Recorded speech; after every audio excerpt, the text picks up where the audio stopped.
रामभद्राचार्य जी जो कह रहे थे कि ब्राह्मणों में कुछ गोत्र ऐसे हैं वो नीच होते हैं, मतलब ब्राह्मणों का भी बंटवारा कर रहे थे। फला गोत्र का ब्राह्मण नीचे होता है, फला गोत्र का ब्राह्मण नीचे होता है। अरे हम निवेदन करते हैं कि रामभद्राचार्य जी की बुद्धि को कोई भी भगवान उनके ऊपर कृपा करे। उनकी बुद्धि खराब हो गई है, आंखें तो खराब थी ही, लेकिन हमें लगता है कि उनके हिय की भी आंखें खराब हो गई। इतने बड़े जगत गुरु का पद लिए हो, क्या नकली पद मिल गया क्या? रामभद्राचार्य जी का भजन पूरा हो गया है, पाप के दिन चालू हो गए। सब लोग सम्मान कर रहे हैं, इसका अर्थ कुछ भी बकोगे। और जो भी ब्राह्मणों में ये बंटवारा करने का प्रयास कर रहे हैं, ब्राह्मणों में आपस में फूट या समाज में फूट डालने का प्रयास कर रहे हैं, ऐसे धूर्त और मक्कार लोगों से बचते रहना चाहिए।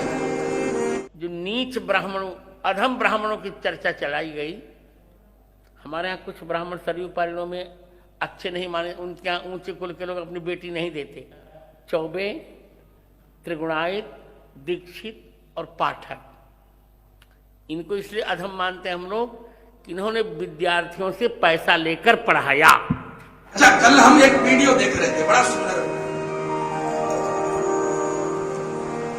क्योंकि आदमी ज्ञान के अहंकार में भी कितना मदमस्त हो सकता है, कितना पागल हो सकता है, ये हमने एक देखा।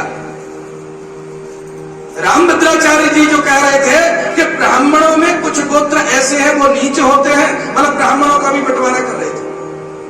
फला गोत्र का ब्राह्मण नीचे होता है, फला गोत्र का ब्राह्मण नीचे होता है। अरे हम निवेदन करते हैं कि रामभद्राचार्य जी की बुद्धि को कोई भी भगवान उनके ऊपर कृपा करे। उनकी बुद्धि खराब हो गई है, आंखें तो खराब थी ही, लेकिन हमें लगता है कि उनके हिय की भी आंखें खराब हो गई। इतने बड़े जगत गुरु का पद लिए हो, क्या नकली पद मिल गया क्या? आप इतने बड़े आचार्य होकर के ब्राह्मणों के बारे में कहते हो कि ब्राह्मण नीच होते हैं।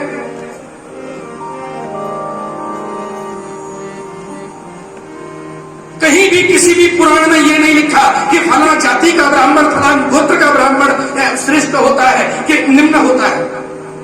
और जो भी ब्राह्मणों में ये बंटवारा करने का प्रयास कर रहे हैं, ब्राह्मणों में आपस में फूट या समाज में फूट डालने का प्रयास कर रहे हैं, ऐसे धूर्त और मक्कार लोगों से बचते रहना चाहिए। पद की गरिमा को भी बनाए रखे। अगर ऐसे ही चलता रहा तो कुछ समय बाद में जो उनको जो पागल खाने ले जाना पड़ेगा। अरे पद की, इतने बड़े पद पर बैठे हो आप, सब लोग सम्मान कर रहे हैं, इसका अर्थ कुछ भी बकोगे। तुमने पूरी जिंदगी हनुमान चालीसा का पाठ किया, तब बुद्धि तुम्हारी काम नहीं दी। अब हनुमान चालीसा में कमियां, रामायण में कमियां, अब ये समाज ने तुम्हें निग्लेक्ट कर दिया, ये ध्यान नहीं दिया, तो अब ब्राह्मणों के ऊपर, फिर किसी दिन अन्य वर्णों के ऊपर तुम देश को जोड़ने के लिए तुम कार्य कर रहे हो कि देश को तोड़ने के लिए? ब्राह्मणों का संतों का कार्य होना चाहिए कि वो समाज को जोड़ने का कार्य करें,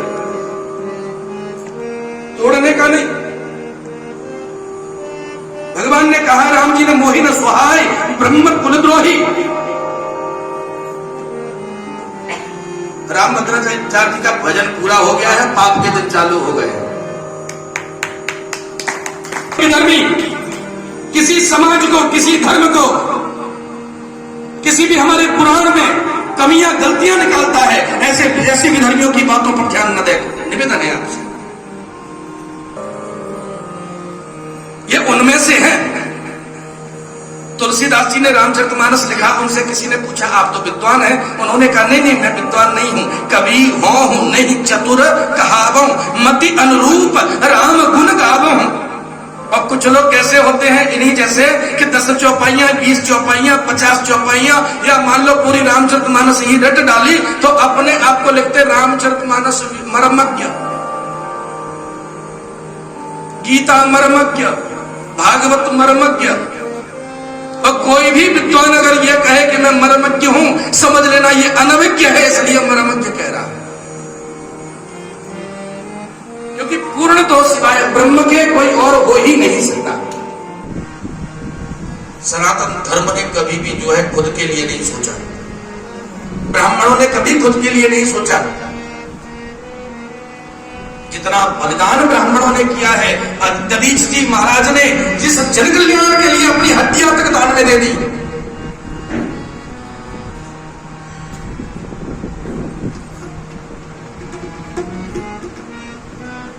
मेरे सरकार, अच्छा एक बात और हम बता रहे हैं, ये हम सुनी हुई नहीं, हम अभी पीएचडी जब चल रही थी हमारी, उस समय हम तमिलनाडु गए थे, समुद्र के किनारे बहुत बड़ी लाइब्रेरी है। महाराज लाइब्रेरी का क्षेत्रफल कम से कम 4-5 किलोमीटर में होगा। हम उसमें 3 दिन रहे और ज्यादा पुरानी नहीं, इस संवत 2007 का हमने रजिस्टर देखा है। वहां कैसे विद्याध्ययन होता था, उसमें पिता के आगे लिखा है प्रजापति और पुत्र के आगे लिखा है क्षत्रिय, कहीं कहीं पिता के आगे लिखा है ब्राह्मण और पुत्र के आगे लिखा है, जो भी उसने काम चुना। उस लाइब्रेरी में महाराज हमने पुराने रजिस्टर देखे, कभी भी हमारे यहां पढ़ने की व्यवस्था को गुरुकुलों में जातिवाद था ही नहीं। अगर हमारे यहां जातिवाद होता तो राम जी सबरी के जूठे पैर नहीं खा लेते, केवट को गले नहीं लगा लेते। तब किसी ने नहीं कहा कि जातिवाद था और केवट को गले लगा लिया, किसी ने पूछा।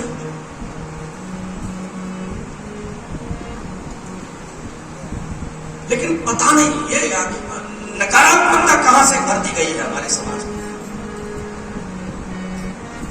एक वो आर्मी चलती है, क्या नाम उसका,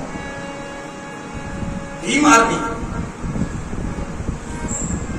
जब देखो तब सवर्ण पर, इन पर आक्षेप लगाते हैं। अरे मेरे सरकार, पहले ये भी पढ़ लो कि अंबेडकर जो गोत्र है वो किसी और का नहीं, एक क्षत्रिय राजा का है। अंबेडकर को गोद लिया था और उसी क्षत्रिय राजा ने पढ़ने के लिए विदेश भेजा। अगर अंबेडकर इतने गरीब होते तो विदेश में पढ़ करके वकील नहीं बन जाते। उनको पढ़ाने वाला ही सवर्ण है।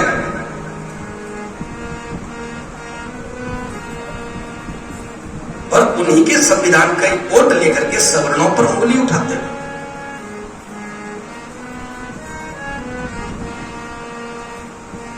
मेरे सरकार, अच्छा हम एक चीज और समझ लें, ये जितने भी विधर्मी हैं, हमारे समाज को, हमारे धर्म को तोड़ने वाले, इनके पास विदेशी रुपया आ रहा है। ये विदेशी सोच की, विदेश की कठपुतलियों के निशाने पर नाच रहे हैं। कैसे भी करके समाज को तोड़ो, धर्म को तोड़ो, भारत को तोड़ो, आपस में विद्रोह करवाओ।